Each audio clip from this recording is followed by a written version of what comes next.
Olá, boa noite a todos. Vamos aqui enviar os aviõezinhos, lembrar o pessoal que nós estamos ao vivo a partir de agora.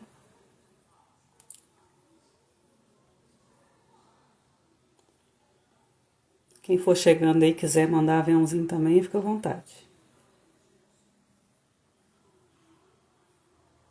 Vamos lá. Boa noite. Vou tentar fixar o comentário aqui com o título com o tema, né, da live. Aí, pessoal. Boa noite, pessoal que tá chegando aí. A Luísa, a Sueli, a estagiária espírita, Cristina, a Luísa de novo, Regineide e a Cristiane. Os nossos convidados já estão aí. Vou chamar. Mas antes eu quero só avisar que a Babi não vai poder estar presente hoje, porque ela teve um imprevisto, acredito que é conexão, alguma coisa assim. Não sei exatamente o que foi, mas ela teve um imprevisto lá, certo? Então a gente pede desculpas. Vamos fazer aqui o trabalho.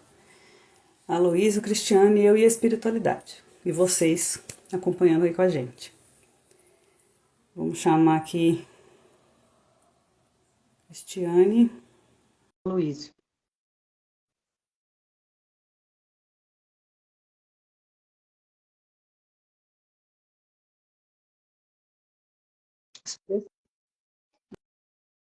Ei, boa noite a todos. Boa noite. Boa noite. Boa noite, Martiele. Boa noite, Aloísio. Boa noite a todos aí que se encontram ao vivo e quem poderá assistir, né, aí posteriormente à live. Isso, boa noite. Luísa, sua câmera... já virou. Boa noite. Sua Tudo bem? Boa noite. Boa noite, bom dia, boa tarde, para quem for ver depois. Isso mesmo. Cristiane de Dores de Campos também? Isso, Dores de Campos. Seja bem-vinda, obrigado aí pela presença, por ter aceito o nosso convite.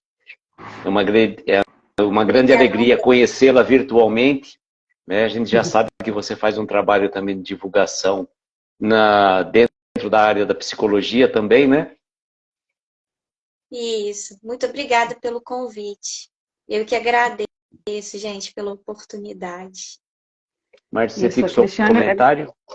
Ah, fixou sim, tá certo. Fixei. Tá aqui em cima também, no título. E é um trava-língua, a gente vai falar hoje sobre comportamento e relações interpessoais. E isso. A Cristiane vai, né, na condição aí de psicóloga, de entendedora do assunto na parte técnica, na parte espiritual também, vai explicar para a gente. E a Luísa vai complementar aqui, né, fazer o link. A Clara está perguntando, cadê a Babi? Acho que ela não ouviu o seu comentário inicial, depois você então explica para o pessoal. Então, a Babi, para quem chegou aí depois, ela não vai poder participar, ela teve um imprevisto, e não deu para ela não vai chegar a tempo, não conseguiu, ou é problema de conexão, não sei bem o que foi, ela só me avisou que não ia poder, que não ia conseguir. E aí talvez ela vai conseguir na próxima, né? Vamos ver o que vai resolver aí. Vamos seguir nós três aqui com a espiritualidade, né, falando sobre o tema. E estou vendo que chegou mais aqui, que eu ainda não dei oi, que a gente não comentou. Sejam todos bem-vindos. E a gente vai começar aqui com uma prece inicial. Mas antes da prece inicial, eu quero fazer uma leitura de uma frase aqui, encontrada no Livro dos Espíritos. Só porque a gente vai falar sobre isso, e no Livro dos Espíritos tem esse comentário aqui para a gente ajudar a gente a introduzir o assunto. A vida social faz parte da lei natural, uma vez que Deus fez o homem para viver em sociedade. Não lhe deu inutilmente a palavra e todas as outras faculdades necessárias à vida de relação. Isso está lá na questão 766. do Livro dos Espíritos. Depois, quem quiser conferir lá, tem mais, né, falando mais sobre isso. E nós vamos fazer aqui uma prece inicial, para a gente conseguir absorver bem o tema. Então, quem quiser fechar os olhos, nós agradecemos por esse momento, pedimos aos nossos mentores que estejam conosco, que estejam em sintonia uns com os outros, e que a gente consiga manter a nossa atenção aqui, a nossa vibração, para extrairmos a mensagem que chegar até nós hoje, refletir sobre essa mensagem e levá-la para o nosso dia a dia. Pedimos, então, a espiritualidade que nos acompanhe, auxilie no momento em que a gente estiver aqui servindo como instrumento para eles. Então, vamos dar como iniciada a nossa live, que assim seja. Que assim seja. Assim seja. Então, Marte, eu vamos lá. gostaria de que você pedisse, então, à nossa convidada que ela se apresentasse, que ela falasse do trabalho dela, tanto profissional como também dentro do movimento espírita. Que à vontade, Cristiane. Gratidão pela presença. O Luiz já tinha. Pode falar. Muito obrigada pelo convite, né, novamente. Eu sou psicóloga clínica. Atualmente eu estou trabalhando no programa Bem Verde, né, que é de saúde mental, no município de Coronel Xavier Chaves, aqui no interior de Minas Gerais. É um município próximo aqui da nossa região. Eu já trabalhei também na saúde mental do município de Dores, já trabalhei aqui perto também no município de Barroso. Normalmente eu trabalho na área da saúde e atuo mais na área clínica. Ultimamente eu me especializei na abordagem em terapia cognitivo-comportamental. E o meu movimento assim dentro do espiritismo foi mais uma busca de curiosidade mesmo, né, de estar buscando questionamentos, reflexões, né, respostas. E eu gosto de assistir palestras e sempre assim, buscar conhecimento mesmo, compartilhar. Eu acho que todo aprendizado, todo conhecimento, ele sempre agrega para a gente, né? Eu acho que nós, enquanto seres humanos, a gente tem que compreender o que a gente está recebendo e como que a gente aplica aquele conhecimento, né, na prática do nosso dia a dia, na nossa vida. Saber usar aquilo que a gente adquire com sabedoria. Então, nenhum conhecimento ele é desperdiçado, tudo é muito válido, é a gente que tem que saber fazer um bom uso. Então, seria por esse lado mesmo, olhando por esse ângulo. Eu acho, assim, o Espiritismo uma doutrina muito bacana, muito enriquecedora, né? Filosófica, que agrega muito, né, em questão de sabedoria e de reflexão para a nossa existência.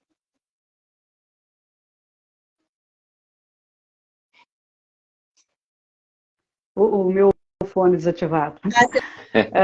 Foi desativado, né? Desativei aqui por causa do barulho. A Luísa quer falar mais alguma coisa antes da gente adentrar aí no tema? Não, fique à vontade, Marte. Pode passar a palavra para a nossa convidada e depois a gente tenta se transitar por esse meandro, esse caminho tão tortuoso que é o relacionamento, né? Isso.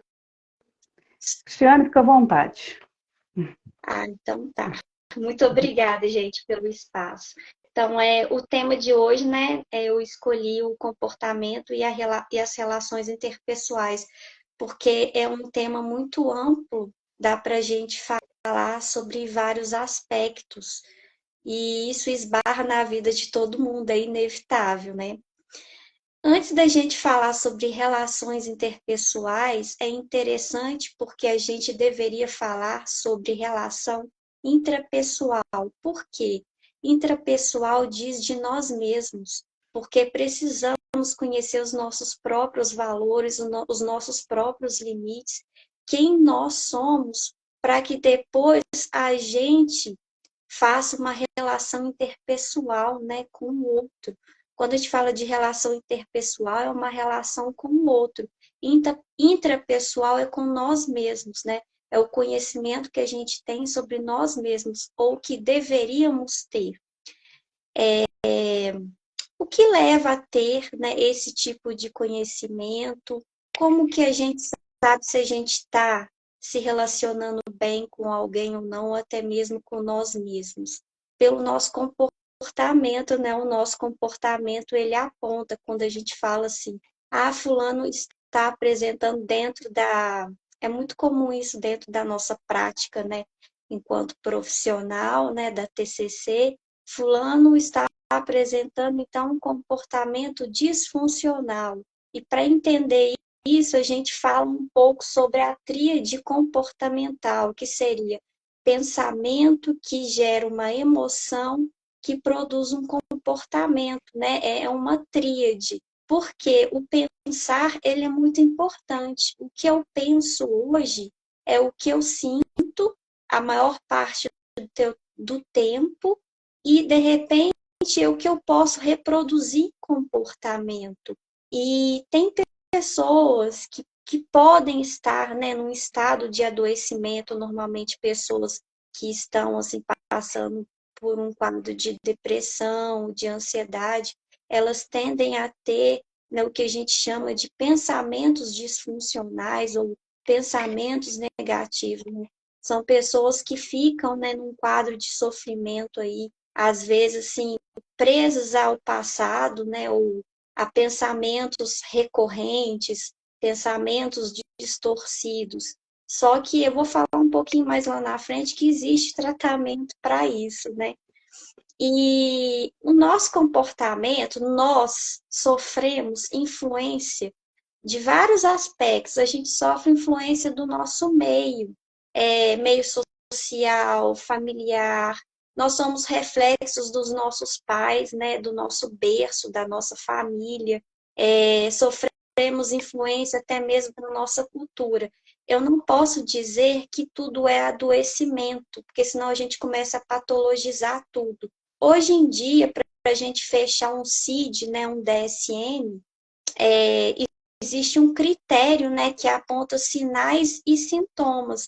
Então, se eu pegar e dizer, fulano apresenta um comportamento impulsivo, fulano tem um comportamento disfuncional, eu posso colocar ele lá no CID? Não, porque às vezes a gente que estuda nessa área, a gente tem que tomar muito cuidado para a gente também não psicologizar e nem patologizar as pessoas, porque nós somos seres humanos, enquanto seres humanos, a gente é passível de erros, de falhas. A gente pode ter, sim, comportamento disfuncional, que não necessariamente significa que a gente está num adoecimento. Pode ser sim, mas não necessariamente.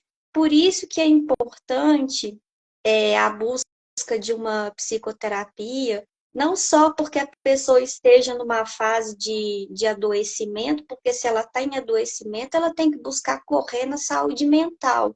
E talvez, dependendo do nível, até do psiquiatra.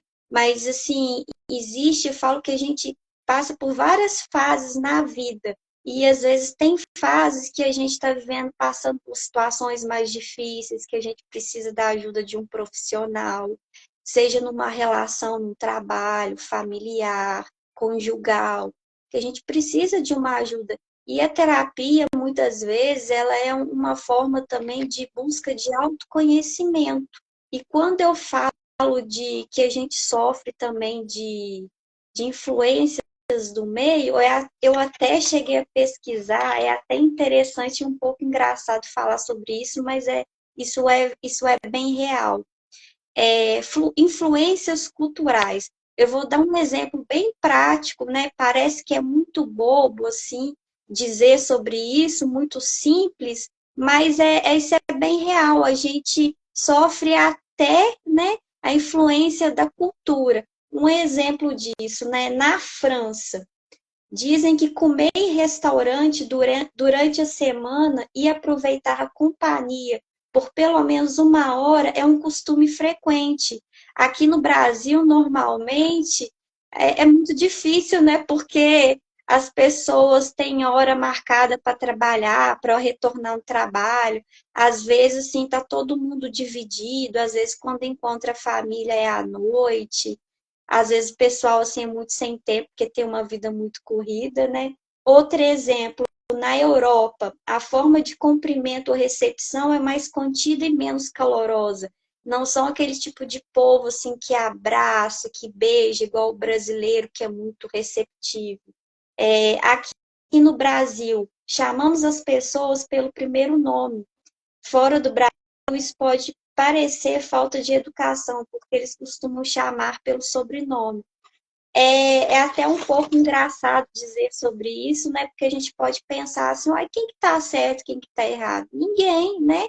Isso é cultural, né? A forma como os povos, como eles vivem, né, em determinadas regiões, determinados países. Então, nós também sofremos a influência desse meio. E quando eu falo, né, que o nosso comportamento também é um pouco moldado sobre isso, é o que eu estou querendo dizer que nem tudo é adoecimento. E existe sim, né, uma parte que é o adoecimento sim, né, quando a gente vê que existe algo aí exagerado, exacerbado, onde a pessoa possa estar assim num quadro de adoecimento, ela tem que buscar ajuda. E quando ela está num adoecimento, ela vai interferir nas relações dela, nas relações interpessoais, conjugal, familiar, né, com os filhos, com o marido, no trabalho. Claro que isso vai interferir. Então, ela precisa se cuidar, né, cuidar primeiramente dela, né, da saúde mental dela, para que depois ela consiga manter uma boa convivência nos ambientes que ela vive, nos ambientes que ela frequenta. E outra coisa que eu queria dizer aqui, que sobre essa tríade comportamental, dentro do nosso histórico aí da TCC, a gente fala muito sobre a influência na formação de crenças nucleares e crenças intermediárias. As crenças nucleares e as crenças nucleares, elas são formadas, ou crenças centrais que a gente fala, né? Elas são formadas na nossa infância. É, são valores que a gente vai adquirindo lá desde a nossa infância, que nossos pais vão passando para a gente. São fatores familiares, contextuais, históricos de vida, sexo, idade. E a gente vai crescendo e vai levando isso ao longo da vida. E isso, né, o que acontece? A partir dessa crença, isso vai influenciar, isso pode influenciar numa distorção de pensamento futuramente, né, que eu vou chegar nesse ponto. E a partir de uma crença central nuclear, vem uma crença intermediária também.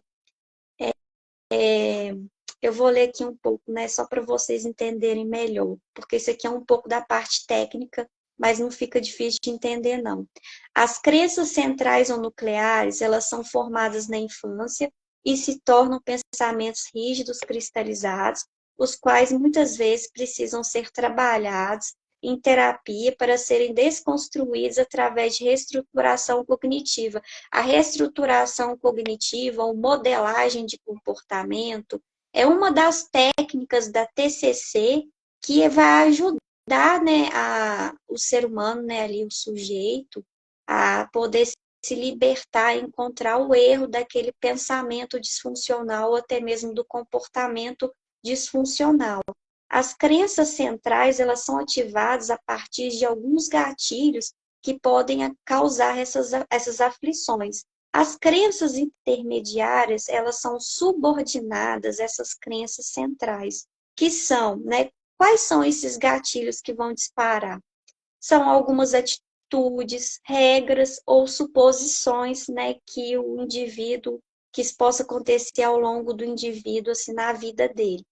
Eu vou dar um exemplo. Numa crença central de desamor que uma pessoa pode desenvolver ao longo da vida dela, um exemplo de uma situação pontual numa vida afetiva.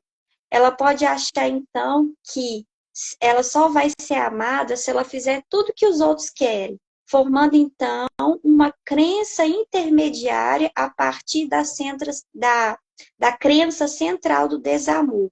No campo profissional, ela pode achar que é incompetente para determinadas tarefas e desenvolver uma crença intermediária de que precisa trabalhar duro e fazer tudo que o chefe pede para então não se tornar um incompetente. Então, um exemplo, né? O que é uma crença central nuclear? A crença do desamor, a crença de ser um incompetente. O que vem subordinado a isso? Uma crença intermediária. Então, para eu ser amado, eu tenho que fazer tudo, tenho que fazer tudo que as pessoas querem. Para não ser um incompetente, eu tenho que fazer tudo que o meu chefe quer, eu tenho que agradar todo mundo. Então, é isso, sabe? E a pessoa não percebe. E porque isso vai se tornando assim, algo rígido, né, e cristalizado ao longo da vida dela. Como que ela sai disso? Como que ela derruba esse pensamento cristalizado dela? Através de terapia. Na própria terapia, ela vai começar a perceber que ela tem um pensamento cristalizado, um pensamento rígido. E é onde ela vai poder mudar a emoção dela e automaticamente também mudar esse comportamento. Igual a gente tem muitos casos, assim, exemplos, né, que chegam na clínica de pessoas que sofrem com ansiedade, com depressão, TDAH, transtorno de pânico. Eu já vi muito em casos de pessoas que sofrem com TDAH de dizerem que não conseguem controlar um comportamento impulsivo. Só que eu não posso dizer que toda pessoa que tem um comportamento impulsivo, ela sofre de TDAH ou então de um transtorno afetivo bipolar. Eu não posso dizer isso, porque como eu falei, nem tudo a gente pode patologizar. Mas, assim, às vezes a pessoa não tem patologia nenhuma, mas ela pode apresentar também um comportamento disfuncional. Por exemplo, ela tem um comportamento impulsivo. Aquilo incomoda ela, incomoda os outros, quer dizer, na relação interpessoal, pode ser num relacionamento afetivo, conjugal, né, com o namorado, com a namorada. Aí ela vai dizer assim, eu não consigo pensar para dar uma resposta, isso me atrapalha. Então, aquilo tem que ser trabalhado na terapia. E ela pode fazer um treino de habilidades sociais, uma reestruturação cognitiva, uma modelagem do comportamento. Através dessas técnicas, ela pode aprender, ela pode conseguir mudar o pensamento, ela pode conseguir ir mudando o comportamento dela. Vou falar que é fácil, que ela vai mudar do dia para a noite? Não. Tem que ter muito esforço, sabe? Muita persistência para isso. Mas a pessoa que tem implicação no seu próprio processo, a pessoa que quer mudança, a pessoa que quer de fato, né, se tratar, se cuidar, ela consegue. Ela consegue de verdade. Não é assim um caminho fácil, não.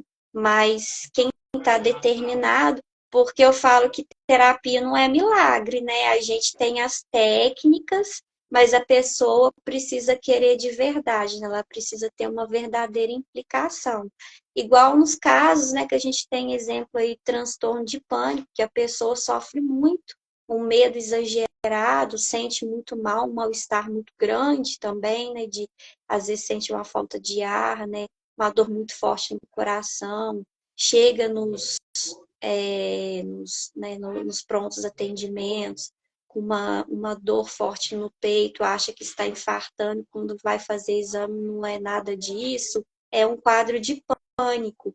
E a gente, né, assim, nós psicólogos, na nossa prática clínica, a gente acolhe esse paciente, a gente faz uma avaliação para a gente poder estruturar as sessões, a gente procura ser empático com a pessoa, poder compreender o sofrimento dela, né, estruturar as sessões, né, de acordo com cada caso. A gente passa muito nesses casos de ansiedade e pânico, técnicas de relaxamento, relaxamento muscular, de respiração. Eu não sei se vocês já ouviram falar da técnica Mindfulness, que é Já. uma técnica de meditação que funciona muito, né? E ela é muito voltada para o aqui e agora, né? No presente. É uma técnica muito boa também. Tem gente que consegue se adaptar. E também trabalhar a parte reflexiva, né, que é a própria, que está aí dentro da reestruturação cognitiva, que a gente vai em busca dos gatilhos que causam esse fundo de ansiedade, esse fundo de medo, de pânico, a modelagem comportamental. A gente trabalha isso tudo, assim, um exemplo, um quadro de pânico. Tem a pessoa que sofre um quadro de depressão, a gente vai, né, entender quais as causas que levam aquela angústia, aquela tristeza, o que a pessoa sente, qual que é a distorção do pensamento dela, qual que é a emoção também. E quando eu falo, né, que às vezes, né, tem gente que queixa, eu já vi isso muito, né, em consultório, de comportamento impulsivo, a pessoa fala de uma emoção que às vezes ela não consegue controlar. Porque nós temos emoções, né? Emoção de raiva, de alegria, e nós somos seres humanos. E tem coisa que a gente não consegue segurar, a gente não consegue controlar tudo. Mas é preciso aprender, né, através de habilidades sociais, porque tem coisas que a gente pode melhorar, sim, no nosso comportamento. Por exemplo, uma explosão de raiva. Se a gente tiver uma explosão de raiva num local inadequado, isso vai repercutir de uma forma negativa, não só para a gente, mas para os outros. Por exemplo, no local de trabalho, às vezes acontece alguma coisa lá que o dia não está legal, você fica com raiva do chefe, do colega de trabalho, algo dá errado. Nem todo dia a gente tem um dia bom, às vezes a gente passa por uma frustração na vida, e como lidar com uma frustração, né, com uma raiva. Às vezes nós somos provocados pelo comportamento de alguém também, pela emoção de alguém, e como saber lidar, né, com o que o outro me provoca. Como saber lidar com o que o outro me provoca também. Porque é uma questão de amadurecimento, né, de busca de sabedoria, de treinamento, porque a gente tem que se policiar o tempo todo, a gente não pode ficar explodindo com as pessoas o tempo todo, tendo explosões de raiva. Eu sei que raiva é um sentimento natural, nós, enquanto seres humanos, a gente fica triste, a gente fica aborrecido, a gente fica com raiva, mas assim, a gente tem que saber, né, dosar essa raiva, a gente não pode ter explosões de raiva e falar qualquer coisa em determinados ambientes, né? Então, assim, a terapia, ela oferece um espaço bacana para isso também, né? Na modelagem de comportamento, na reestruturação cognitiva, no treino das habilidades sociais. E, igual eu falei, isso tudo retorna lá na formação de crenças nucleares e crenças intermediárias, porque às vezes a pessoa vem repetindo um padrão ao longo da vida dela que ela nem percebe. É uma coisa que ela vem construindo de um ciclo familiar lá atrás. Mas a gente também não pode ficar culpabilizando a família, os familiares, porque a gente recebe, né, aquilo que os nossos pais puderam dar para a gente. A gente só tem que ir em busca da nossa própria melhoria, porque quando a gente se melhora, a gente melhora o que está ao nosso redor também. Eu falo que é um reflexo, a gente nunca pode ficar culpabilizando os outros pelo nosso fracasso, mas a gente deve sim aceitar as próprias críticas e tentar aceitar os nossos próprios erros e tentar se melhorar, porque quando a gente melhora, automaticamente o que está à nossa volta também melhora. E assim, quando eu falo de comportamento e relações interpessoais, é porque esbarra isso tudo aí que eu falei, gente, assim, de uma forma muito resumidamente, sabe? Esbarra nisso tudo aí que eu falei, sabe? Em todas essas influências, né, dessa Cristiane, parte técnica. que legal. Olha, eu queria até cumprimentar os nossos amigos que chegaram agora, não dá para a gente cumprimentar a todos. O Martielli, tem uma série de comentários aí, você gostaria de fazer algumas observações em relação a eles, que o pessoal foi falando aí? Sim, tem até um da Dani lá em cima, eu perdi ele. Ela está perguntando se tudo isso aí gera tipo, Ô, Dani, se puder repetir a pergunta, gera Espera aí, um ciclo deixa eu achar onde que vicioso. está. Deixa eu ver se eu acho que no computador fica um pouco mais fácil. Cristiano, enquanto isso eu vou procurando aqui, eu mesmo particularmente não sei o que é esse TCC. O TCC para mim é o trabalho de conclusão de curso, tá? Então se você pudesse explicar enquanto eu vou procurando aqui. Resume, é terapia cognitivo-comportamental, é uma abordagem específica dentro da psicologia. A gente tem a psicanálise, a abordagem humanista, comportamental, a Gestalt, essa é a terapia cognitivo-comportamental. É porque a psicologia ela é muito ampla. Só que aí a gente resume e aí a gente tem mania de falar TCC, mas parece muito trabalho de conclusão de curso, né? É verdade. Isso, tem a Junguiana, que tem uma participante, a Camila. A Camila é psicóloga, né, também. Então ela é junguiana, né? Junguiana também. Desculpa a pronúncia. Nós não somos da praia, então a gente fica boiando aí. O Gleison falou assim, estamos em tempos de castrações e repressões de emoções que nos fazem levarmos as doenças psíquicas ainda mais. Com certeza. A Camila colocou assim, quando cristalizados os pensamentos, quando cristalizamos os pensamentos que viram disfuncionais. E ela colocou mais à frente, terapia é confronto, não conforto. Costumo falar isso para os meus pacientes. Sim, porque às vezes a gente fica, né, numa zona de conforto muito grande, com um pensamento enrijecido, porque a gente já acostumou com ele, né? Sair da zona de conforto realmente não é fácil, é doloroso. Então, às vezes, terapia não é conforto, é confronto. Por isso que eu falo que terapia exige da gente comprometimento, porque na hora que dói, que aperta, a gente quer sair fora dela, mas é a hora que você tem que ficar, ou que deveria ficar, né? A Dani Pedraza colocou assim, a crise de pânico é simplesmente horrível, é exatamente como descrito e literalmente pensamos que vamos morrer ao sentir. Sim. Sim. Quem já sentiu, já relatava os pacientes, né?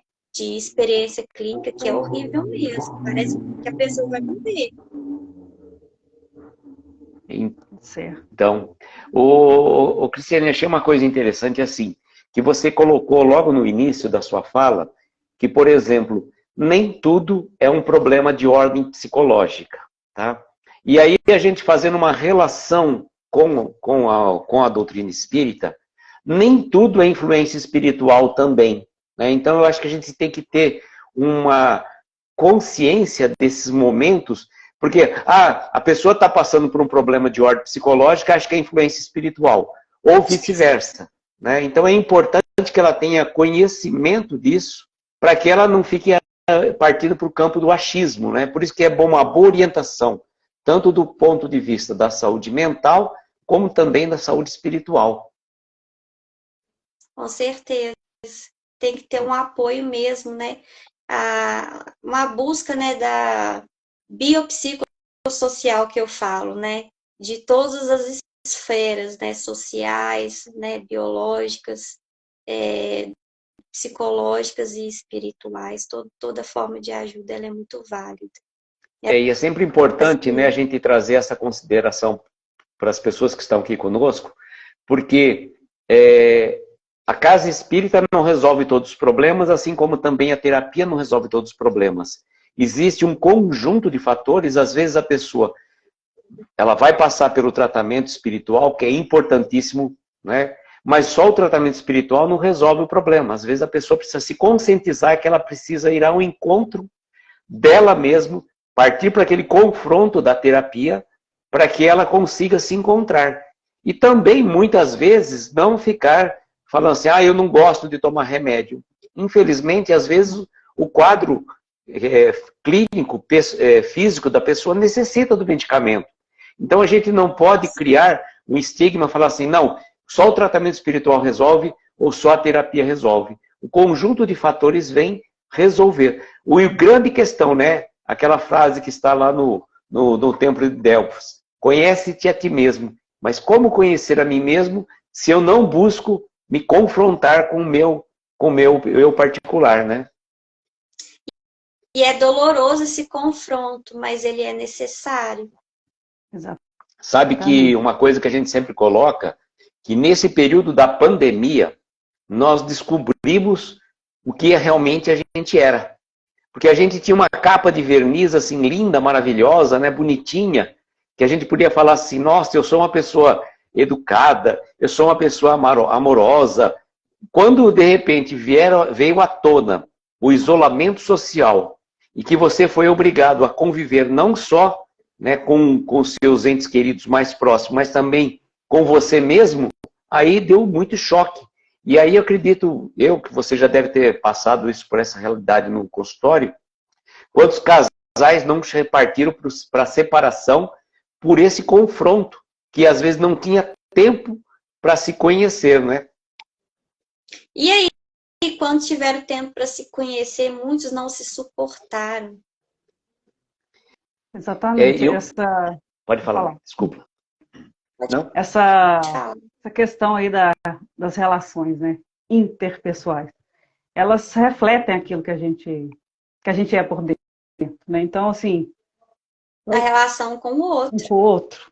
E principalmente a intrapessoal. Exatamente. Né? Eu comigo mesma, eu com os outros.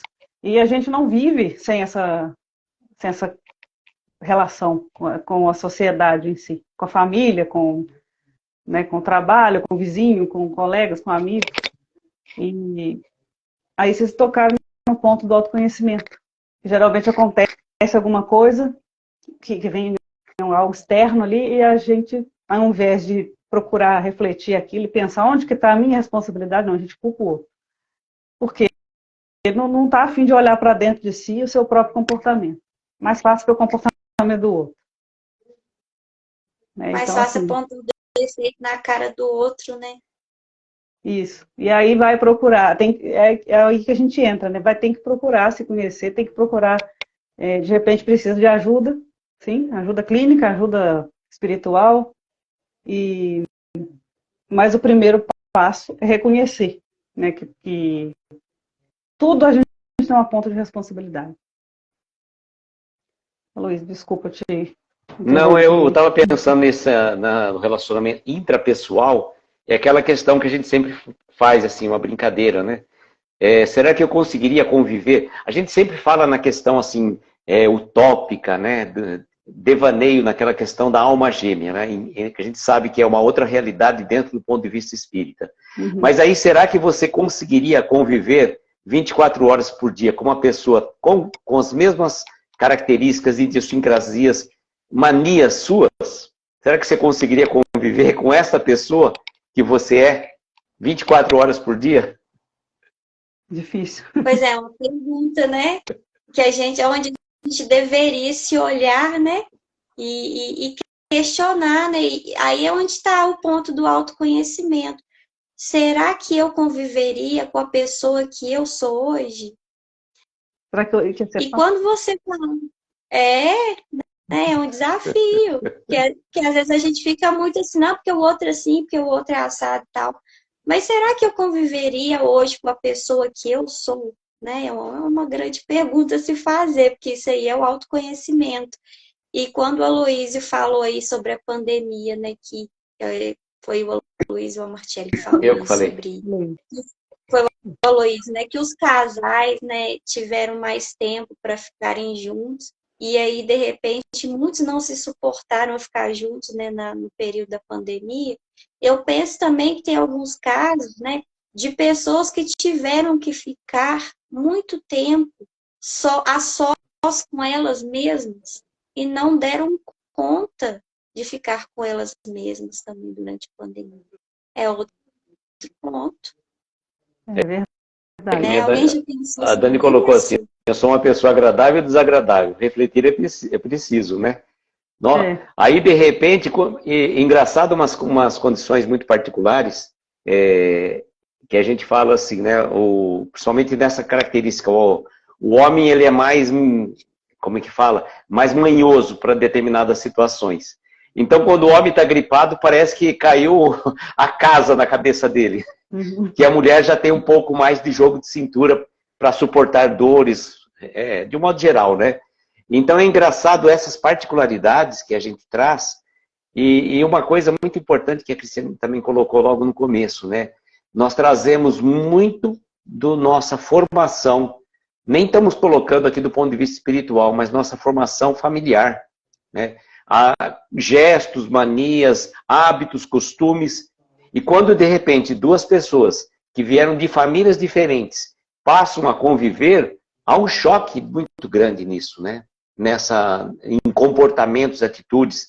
É aquela brincadeira que a gente fala assim, né?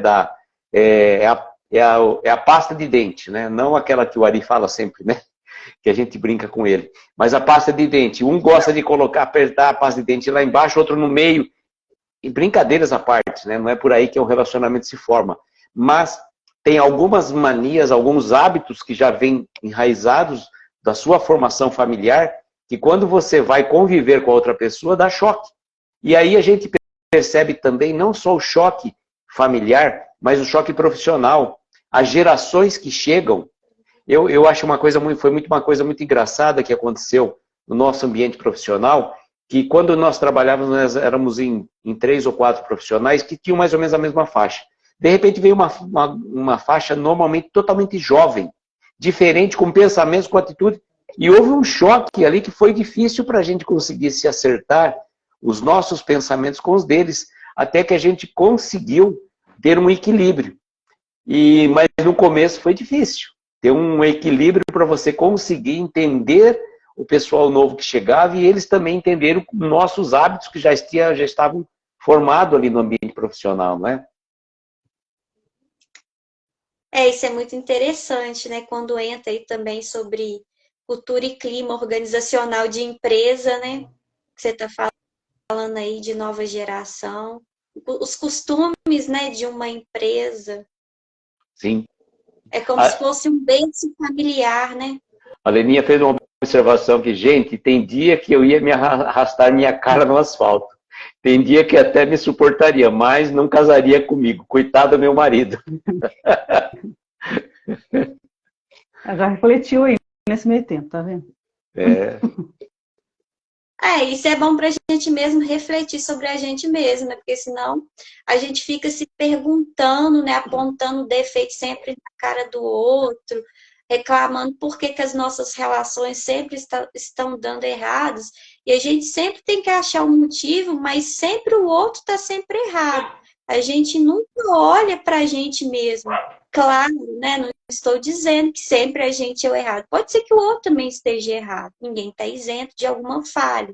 Mas, assim, a gente não tem que ficar enxergando o defeito das pessoas. A gente tem que se olhar em primeiro lugar. O outro, ele tem compromisso com ele. Nós temos compromisso com a gente, né? Justamente. A Leila dizendo, eu convivi bem comigo mesmo porque eu me dou conselho. Que bom, hein?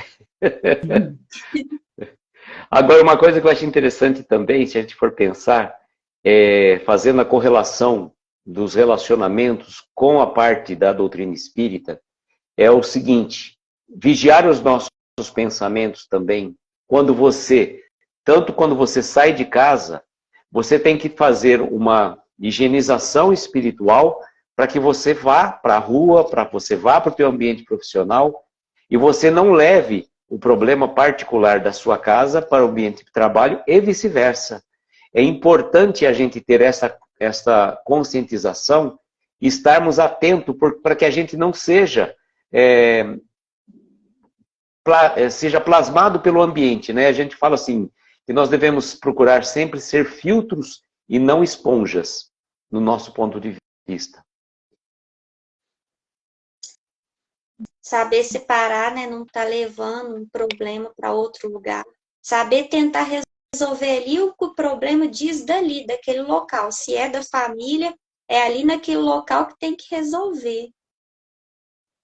Com certeza. E o que eu coloco assim como muito pontual nos relacionamentos interpessoais é de nós termos a consciência de que a gente não é perfeito. E conscientemente, não sendo perfeito, não exigir a perfeição do outro. É a grande questão. A gente quer que o outro seja perfeito, mas a gente é totalmente imperfeito. A gente também, nós não somos perfeitos, né? O nosso grande desafio, né? O desafio de amar é aceitar o outro na sua imperfeição, na sua diferença também. Sim. Tal qual ele é, né? Não querer que o outro se molde a gente, porque eu acho essa questão assim, tá? Existe nos relacionamentos a questão que a gente acaba se moldando um pouco ao outro, tá? Tanto que depois de certo tempo de convivência, você acaba às vezes irmãos que você conviveu muito tempo, você já tem um hábito diferente daquele irmão, porque você já se adaptou a um outro círculo. Então é interessante também que a gente tenha a capacidade de se moldar a um determinado relacionamento, seja profissional, seja afetivo, mas não perder a nossa essência. Isso é muito importante. Nós não devemos moldar a ninguém e nem deixar que o outro nos molde, né? Temos que manter a nossa individualidade convivendo uns bens uns com os outros, né? Isso, manter a nossa essência com certeza, né? A gente tem que saber dosar, né? Separar as coisas. Eu penso que existe um limite também, né? A pessoa que vive num relacionamento, eu até brinco em consultório, né? Que quem vive em um relacionamento não tá solteiro, não vai ter os mesmos hábitos numa pessoa solteira. Não adianta querer viver como uma pessoa solteira, porque não tá vivendo como uma pessoa solteira. Existe um limite, uma questão de bom senso. E em qualquer situação que a pessoa esteja, seja ela solteira, seja ela casada ou ela estando namorando, ela tem que preservar, sim, a essência dela. Mas tudo tem limite, né? A gente tem que saber aonde nos cabe. A gente tem que ter, né, esse senso, né, a gente tem que ter essa noção, né, de qual o nosso papel, nosso lugar na nossa família, nosso papel nas nossas relações. Porque senão imagine que bagunça que seria. Justamente. Bom, gente, passa tão depressa, né? Passa depressa. A gente já está aqui no momento de fazer nossas considerações finais, infelizmente.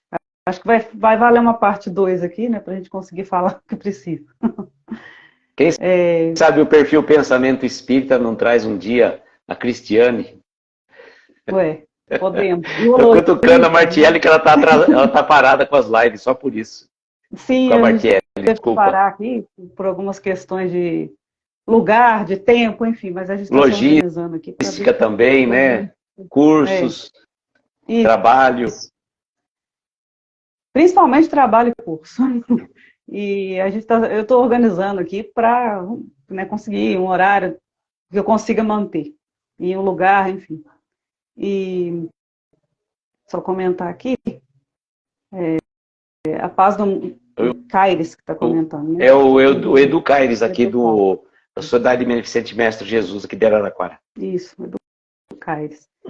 Que Jerônimo dizia que a paz no mundo começa dentro do nosso lar.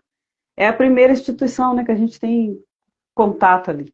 É aquilo que vai ensinar a gente a conviver lá fora.